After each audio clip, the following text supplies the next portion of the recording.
Eu sempre gostei do Super Mario 64 quando era criança. Eu me lembro de jogá-lo quase todos os dias na casa de minha tia.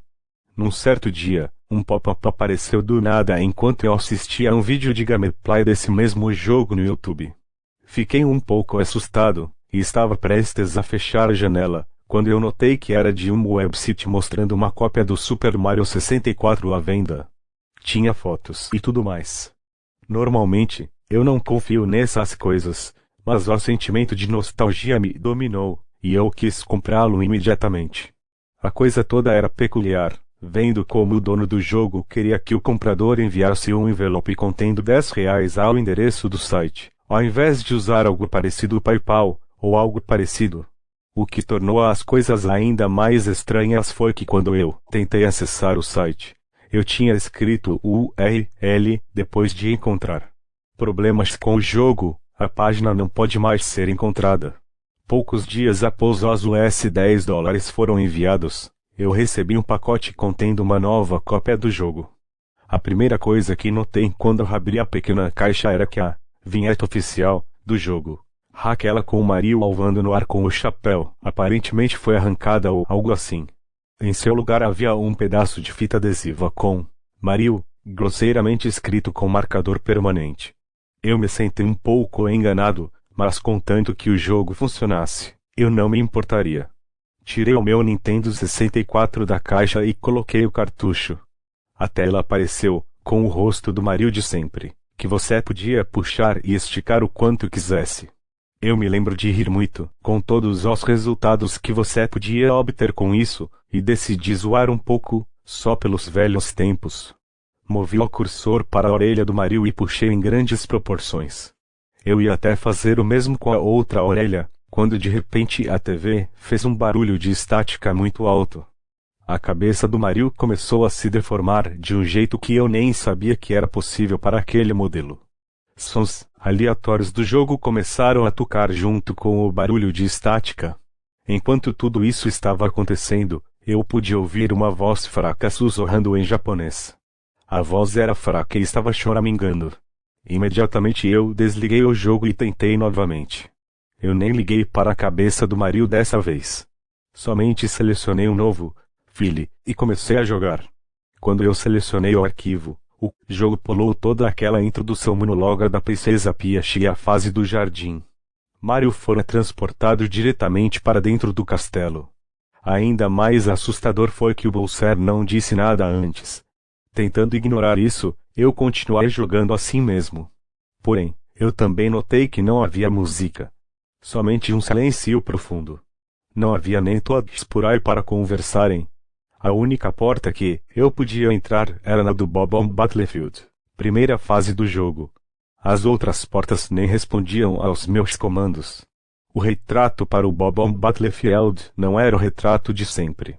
Era apenas uma tela totalmente branca. Eu ainda estava tentando convencer a mim mesmo que isso era apenas pequenos erros do jogo, e que não ia afetar na jogabilidade e na diversão. Quando eu entrei no retrato, a imagem de repente mudou de uma tela branca para a foto do retrato da fase, Lethal Lava Land. Sabe? Aquela imagem meio inquietante do fogo com um sorriso maléfico. E, a partir daí foi quando eu comecei a achar aquilo tudo muito suspeito.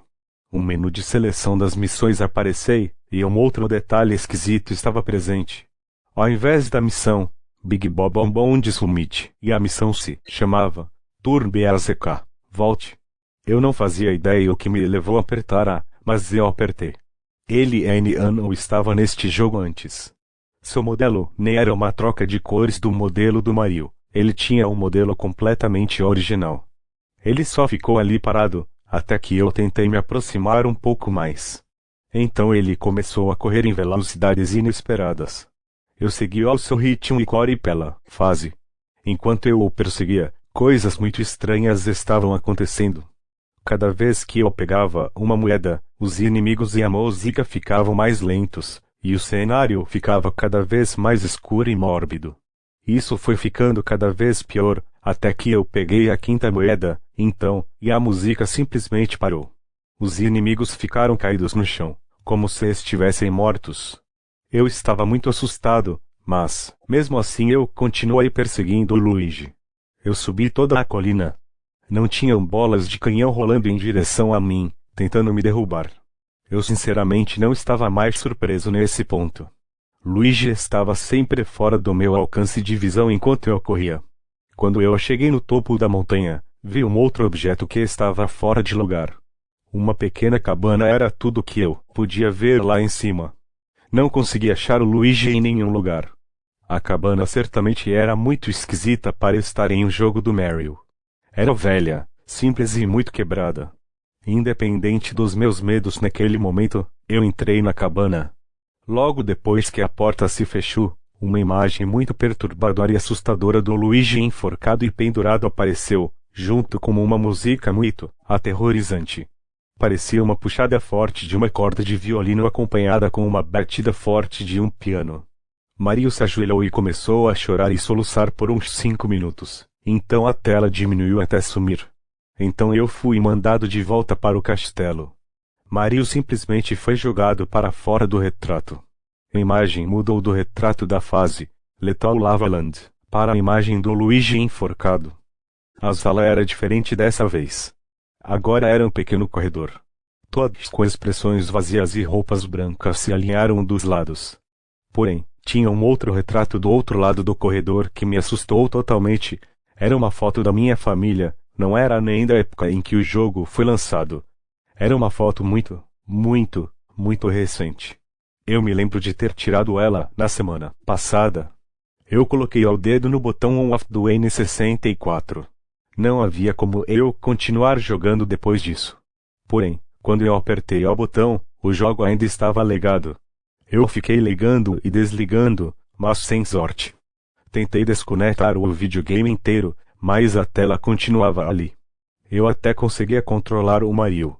Não podia deixar ligado daquele jeito para sempre. Então continuei jogando. Fui até o retrato da minha família e pulei nele. Apenas uma missão estava disponível, é claro. Ela se chamava Run, Don't Walk. Corra, não ande. Finalmente, eu selecionei a missão. Let's go. A fase começou em um corredor inundado, com plataformas flutuando acima da rua. Mario caiu em uma dessas, e a câmera virou para mostrar o que havia atrás de mim. Um vácuo preto e silencioso estava se aproximando do Mario. Aquilo não se parecia com nada, nem pareciam gráficos terminados. Simplesmente uma bolha preta e gigante. Então eu comecei a correr de plataforma para plataforma. Sem nenhum objetivo à vista, eu continuei correndo, aquela escuridão lentamente, porém ganhando mais velocidade. Isso continuou pelo que pareciam horas, e eu estava começando a duvidar se aquilo realmente teria fim. Mario estava simplesmente correndo em círculos. Finalmente, a bolha vácuo coisa pegou o Mario e o envolveu junto com ele nas trevas. Ele nem sequer gritou ou resistiu. Simplesmente foi consumido. Então Mario caiu para fora do retrato e de volta no castelo. Perdi uma das minhas 3 vidas.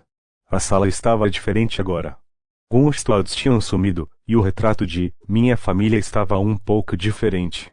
Minha família e eu estávamos na mesma posição que antes, mas os nossos corpos estavam parcialmente decompostos. Aquilo parecia muito real para ser editado no Photoshop. Parecia até que alguém tinha pego os nossos corpos mortos e posado-os. Mesmo assim, eu pulei no retrato novamente, e o menu de missões apareceu. Ainda tinha apenas uma missão disponível, e se chamava I'm here, estou bem aqui, escrito deste jeito. Eu selecionei a missão e me preparei para o pior. Mario reapareceu em uma pequena e escura sala. Não tinha nenhum jeito de sair de lá. O quarto estava vazio, exceto pelo piano no canto da sala. A partir daí, eu sabia muito bem o que estava acontecendo. Eu estava preso com um Mad Piano. Me aproximei dele e o mesmo começou a me perseguir, como sempre. Não tinha como eu machucá-lo, então não tive escolha senão deixá-lo me machucar. Uma versão distorcida da música Merry Go Round da fase Bog Buzzant tocava, enquanto a tela lentamente se transformava, de uma foto do jogo, para uma foto realística do cadáver do Mario, do mesmo ângulo que a outra foto. Foi tudo muito perturbador. Meus olhos estavam em lágrimas enquanto eu encarava aquela imagem. Então eu perdi mais uma vida. A foto da minha família foi mostrada novamente. Estávamos ainda mais decompostos do que antes. A câmera se aproximou ainda mais do retrato, como se eu tivesse entrado nele novamente. Então fui recebido com uma visão de fora e do alto do castelo da Piache. O castelo estava desmoronando em ruínas. De repente, eu estava de volta no corredor, enquanto Mario era empurrado para fora do retrato novamente. Agora todos os Ostods tinham sumido, e no retrato, eu e minha família estávamos completamente repulsivos. Vermes estavam saindo dos buracos em nossa carne. Tripas e sangue estavam escorrendo para fora de nossos corpos. O olho de meu pai estava pendurado pelo buraco onde ele deveria estar. Aquilo era demais para suportar, mas ainda assim algo me levava a continuar. Então eu pulei no retrato, com apenas uma vida sobrando. Desta vez, a missão não tinha nome nenhum. Era apenas um espaço em branco, onde o título deveria estar. Eu selecionei a missão, e o Mario caiu em uma ilha muito pequena, no meio do oceano. Havia somente uma placa solitária. Ela dizia apenas, dive, mergulhe. Eu fiz exatamente aquilo que ela me mandou fazer e pulei na água. O oceano estava totalmente escuro e vazio. Não havia nenhum peixe nem nada. Eu não podia ver nada na água, exceto o Mario. Eu nadei para baixo e continuei nadando por um bom tempo, mas mesmo assim, Mario nunca perdia seu fôlego. Eu contei mais ou menos uns 10 minutos de natação, até que eu decidi voltar lá para cima. Porém, quando eu me virei, ele veio. Uma enorme, e eu quero dizer enorme enguia, uma Gigiel veio do nada, e engoliu o Mario completamente. Eu estava pasmo. Aquilo aconteceu tão rápido que eu nem tenho certeza do que eu vi. A tela de Game Over não apareceu. Tudo o que aconteceu foi um fade out. Escolhi o meu arquivo, mas ele só me levava para a foto da minha família. Eu tentei isso mais umas 3 vezes antes de desistir. Eu desesperadamente queria parar, porém alguma estranha força não me deixava ir embora. Eu decidi selecionar o outro único arquivo já salvo. A câmera novamente se focou em uma foto com esqueletos, mas desta vez eles estavam em posições diferentes. Era uma família diferente. Achou o vídeo legal? Deixe o like, se inscreva no canal para mais vídeos. Falou, galera!